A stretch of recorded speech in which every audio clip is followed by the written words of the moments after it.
Hi guys, kakain tayo at ito yung ulam natin. Mangga. Binigyan ako ng mangga nung isang araw. So ito yung ulamin natin. Yan, ganda. Mukha pa lang, matamis na. At ito yung kanin natin.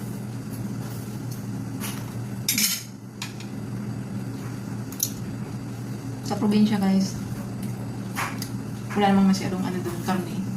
So kung ano yung meron, masaging ka man, mangga, yan yung inuulam namin. Sarap. Sobrang tamis.